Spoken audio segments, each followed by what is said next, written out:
Hello everyone, welcome to my channel Kashish Study World. So today in this video we are going to learn introduction to verb, main verb, auxiliary verb and transitive verb and intransitive verb. So let's start our topic verb, and first of all we are going with the introduction of verb. Basically, what are verb?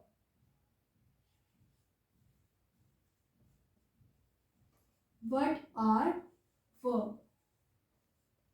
So verb are the action words that shows that someone is doing something. Verb are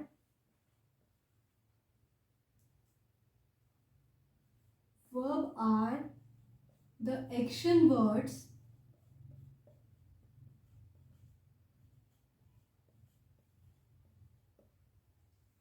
verb वो words होते हैं जो हमें बताते हैं कि कोई इंसान कोई चीज़ कर रहा है, कोई काम कर रहा है। किसी भी काम को हम बोलते हैं वर्ब। फॉर एग्जाम्पल हम लेते हैं we are playing.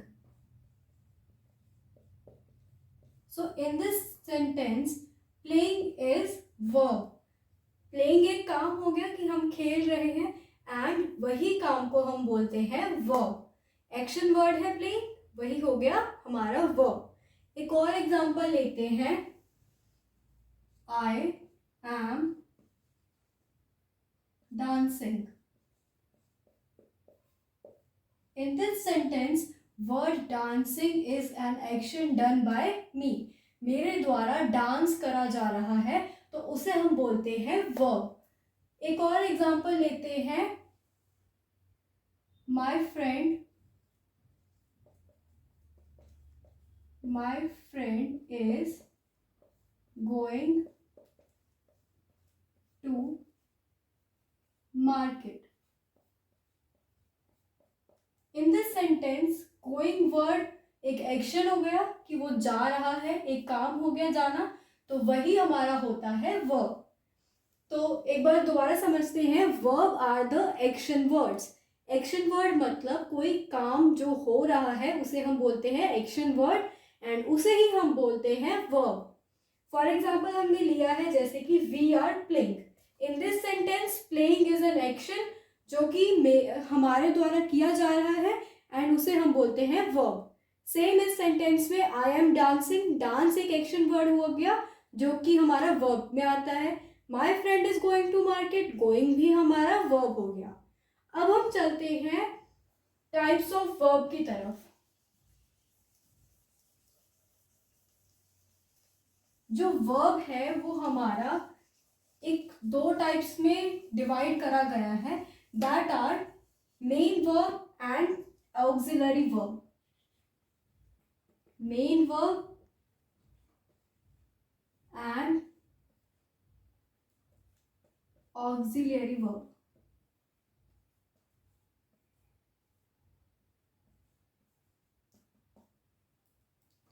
So main verb वो होता है जो एक अलग अपना ही एक मीनिंग रखता है, एक्शन वर्ड होता है. लेकिन ऑक्सिलरी वर्ब होता है जो कि मेन वर्ब को सपोर्ट करता है. मेन वर्ब को और डिस्क्राइब करने के लिए ऑक्सिलरी वर्ब का यूज होता है. जैसे कि हमारे वर्ड्स होते हैं इज, एम, आर, ये सारे ऑक्सिलरी वर्ब में आते हैं. मेन वर्ब तो हमारा मेन एक्शन हो गया, जैसे कि डांस हो गया, है ना, सिंगिंग हो गया, सिंग हो गया, ये सारे हमारे एक्शन वर्ड्स हो गए. एंड ऑक्सिलरी वर्ड जैसे कि इज, एम, आर, ये सारे हमारे ऑक्सिलरी वर्ब हो गए. ऑक्सिलरी वर्ब को हम एक और नाम देते हैं, दैट इज हेल्पिंग वर्ब. ये जो is, am, are, has, have, ये सारे वर्ड्स हमारे हेल्पिंग वर्ब होते हैं. मतलब ये सारे ऑक्सिलरी वर्ब होते हैं. Auxiliary verb and helping verb are one and the same thing. So हम डेफिनेशन देखते हैं. Main verb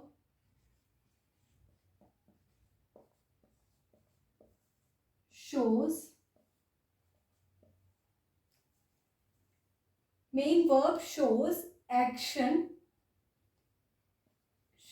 action in a sentence. Main verb shows action in a sentence. Main जो वर्ब होता है वो हमारा मेन जो एक्शन वर्ड होता है वो होते हैं, उन्हें हम बोलते हैं मेन वर्ब. फॉर एग्जाम्पल हम इसमें लेते हैं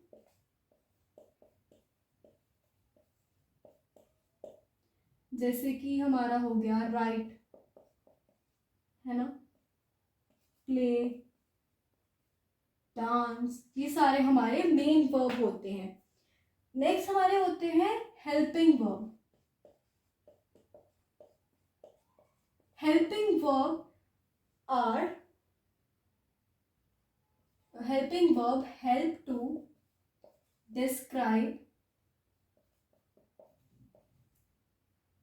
help to describe action. Helping verb help to describe action. Helping verb की जगह हम ऑक्सिलरी वर्ब भी लिख सकते हैं. ये हमें एक्शन को डिस्क्राइब करने के लिए हेल्प करते हैं.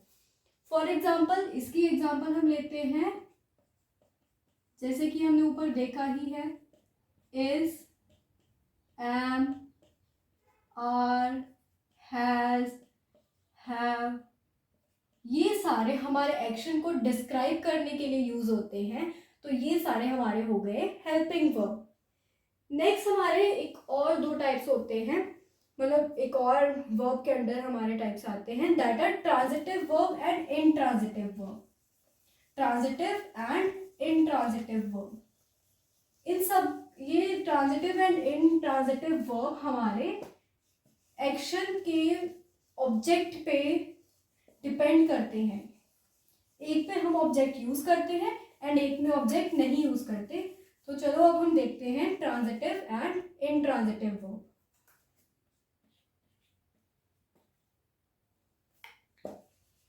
ट्रांजिटिव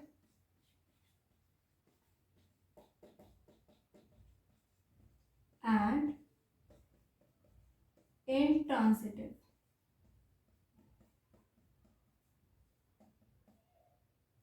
ट्रांजिटिव वर्ब में हमारा ऑब्जेक्ट होता है, मतलब सेंटेंस की कंप्लीट सेंस बनाने के लिए हमें ऑब्जेक्ट यूज करना पड़ता है. लेकिन इनट्रांजिटिव वर्ब में हमारा ऑब्जेक्ट रिक्वायर्ड नहीं होता है. No object required. इसमें ऑब्जेक्ट का मेन खेल होता है कि एक में ऑब्जेक्ट होता है एंड एक में ऑब्जेक्ट हमें नहीं चाहिए होता. जिसमें ऑब्जेक्ट चाहिए होता है वो होता है हमारा ट्रांजिटिव वर्ब एंड जिसमें ऑब्जेक्ट नहीं चाहिए होता वो होता है इनट्रांजिटिव वर्ब. अब हम ट्रांजिटिव एंड इनट्रांजिटिव वर्ब की डेफिनेशन देखते हैं. Transitive verb needs action transitive verb needs object to make. Transitive verb need object to make complete sense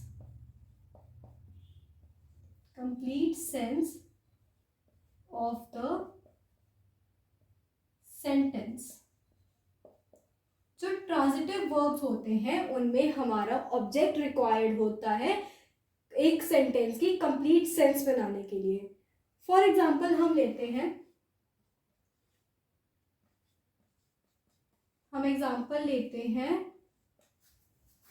I ate. Sir ये जो सेंटेंस है वो इनकम्प्लीट लग रहा है क्योंकि हमारे पास ऑब्जेक्ट नहीं है. लेकिन जब हम लिख देंगे I ate my dinner, तो डिनर हमारा ऑब्जेक्ट हो गया एंड हमारे सेंटेंस की कंप्लीट सेंस बन गई. लेकिन जब हम आई एट बोलते थे तो हमें ये सेंटेंस इनकम्प्लीट सा लगता था, एक कोई कंप्लीट सेंस नहीं बनती थी. लेकिन जब हमने डिनर वर्ड को ऐड कर दिया तो इस वर्ड सेंटेंस की सेंस बनने लग गई और हमें पता लगा कि क्या एट क्या खाया, है ना, क्या खाया, डिनर खाया। तो हमें सेंटेंस ऑब्जेक्ट की यूज पड़ी इस सेंटेंस को कंप्लीट करने के लिए।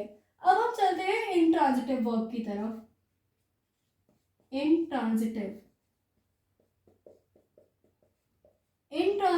Verb does not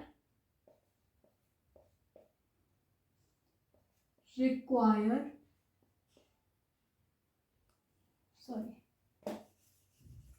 intransitive verb does not require an action to make complete, does not require an action to make complete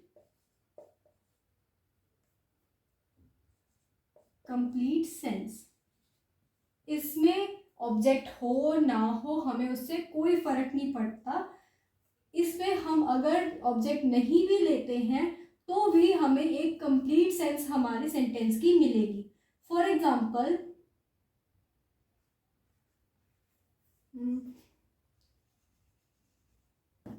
I swim, जैसे स्विमिंग वर्ड जो हमारा होता है स्विमिंग, इसे हम किसी भी सेंटेंस में यूज करें तो हमें कुछ ऑब्जेक्ट की जरूरत नहीं पड़ती है। स्विमिंग वर्ड अकेला ही हमारा सेंटेंस को कंप्लीट सेंस देता है ना। तो इन्हें हम बोलते हैं इंट्रांजिटिव वर्ब, जिनमें हमें सेंटेंस की ऑब्जेक्ट की रिक्वायरमेंट नहीं होती है, लेकिन वही ट्रांजिटिव वर्ब में हमें ऑब्जेक्ट की रिक्वायरमेंट होती है।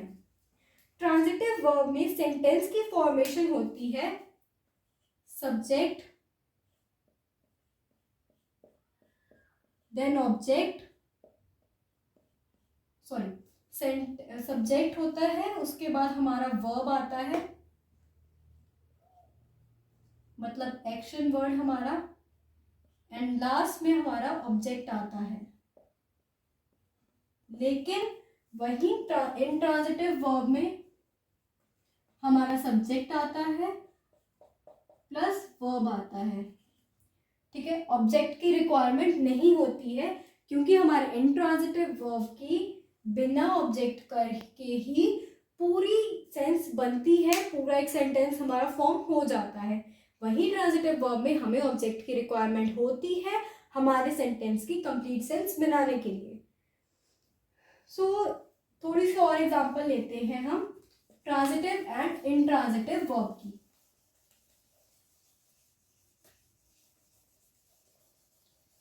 अभी हमें इंट्रांजिटिव एंड ट्रांजिटिव वर्ब समझ आ गए हैं। थोड़ी सी एग्जांपल से हम इसे और डीपली समझते हैं। एक मैंने सेंटेंस लिया, आई एट एन एप्पल। इसमें जो एट वर्ड है ये हमारा वर्ब है। खाना एक एक्शन हो गया एंड एट हमारा एक वर्ब हो गया, ठीक है। हमारा एट वर्ब हो गया एंड एप्पल उसका ऑब्जेक्ट हो गया कि उसने खाया, तो क्या खाया, एप्पल खाया, तो this is our object. Similarly एक और सेंटेंस लेते हैं हम, आई वॉज स्लीपिंग। इसमें स्लीपिंग जो वर्ड है ये हमारा वर्ब है, लेकिन कोई ऑब्जेक्ट दिख रहा है हमें, नहीं है कोई ऑब्जेक्ट, तो ये हमारा हो गया इंट्रांजिटिव। एक और सेंटेंस लेते हैं, द गर्ल sang sweetly। इसमें जो sang वर्ड है ये हमारा एक्शन वर्ड है, ये हमारा वर्ब है, लेकिन इसमें कोई हमें ऑब्जेक्ट नहीं दिख रहा है, तो ये भी हमारा इंट्रांजिटिव हो गया। एक और एग्जांपल लेते हैं, एक और सेंटेंस लेते हैं, ही क्लोज द डोर।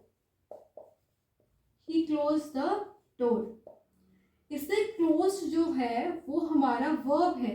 किसी चीज को बंद करना एक एक्शन होता है, मतलब एक वर्ब होता है। डोर हमारा यहाँ पे ऑब्जेक्ट हो गया।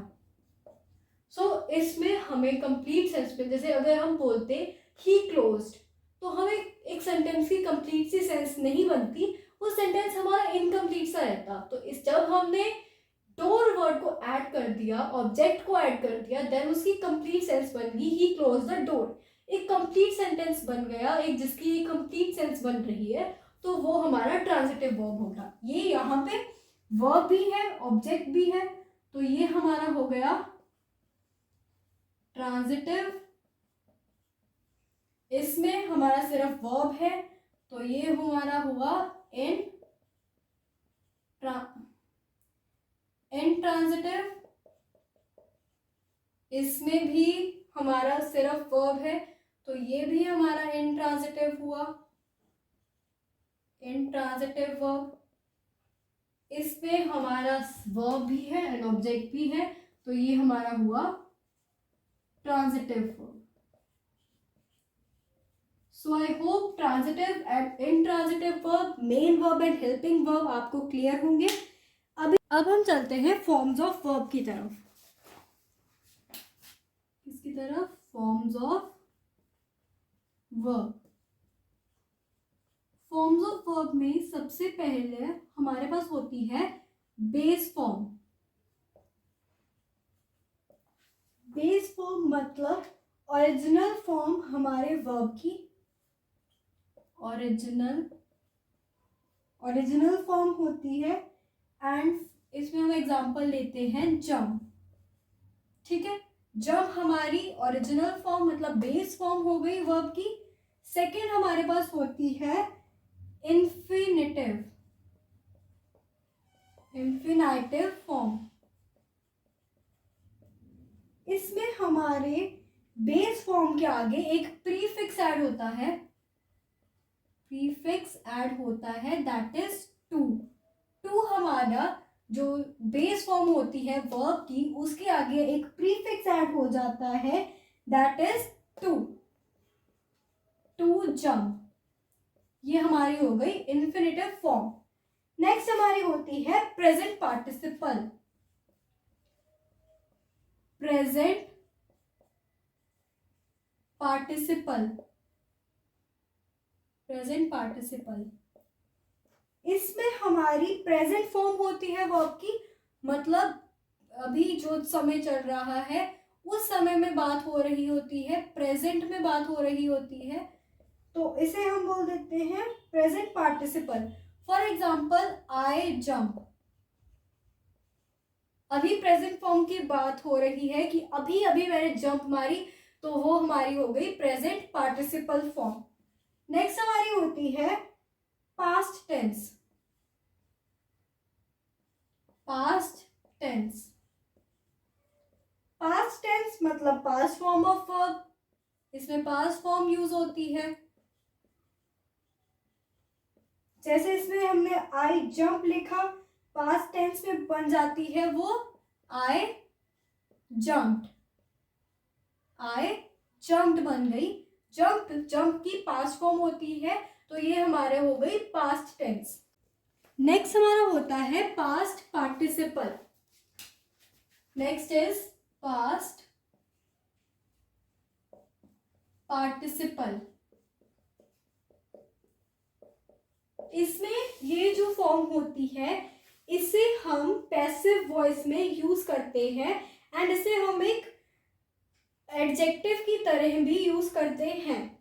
फॉर जैसे इसे हम पैसिव वॉइस में यूज करते हैं, ठीक है, पैसिव वॉइस। इसकी एग्जांपल जंप, इस पास्ट पार्टिसिपल में जंप्ड, जंप हमारी जंप्ड बन जाएगी, so this is past participle. Next हमारी होती है last, which is the last form of verb, that is gerund. इसमें हमारी आईएनजी ऐड होती है, इसमें सुफिक्स ऐड होता है, जैसे इसमें जंप है, ओरिजिनल फॉर्म हमारी जंप है, जेरेंड में वो बन जाती है jumping. So these are the forms of verb. Base form जो कि ओरिजिनल होती है, that is jump. Infinitive form जिसमें प्रीफिक्स ऐड होता है टू, वो हो गई टू जंप। प्रेजेंट पार्टिसिपल, ये प्रेजेंट फॉर्म होती है जैसे कि आई जंप। नेक्स्ट हमारी पास्ट टेंस होती है जिसमें पास्ट फॉर्म यूज होती है, for example I jumped. Past participle passive voice में यूज होती है, एडजेक्टिव भी की तरह भी यूज होती है, एंड ये परफेक्ट वर्ब पास्ट टेंस होता है and that is jumped. Passive voice में हम जंप्ड वर्ड का यूज करते हैं। जैरेंट वो होते हैं जिसमें आईएनजी लगती है, for example jumping. So I hope आपको वर्ब का पूरा टॉपिक समझ में आ गया होगा। मिलते हैं आपको नेक्स्ट वीडियो में, तब तक के लिए बाय बाय।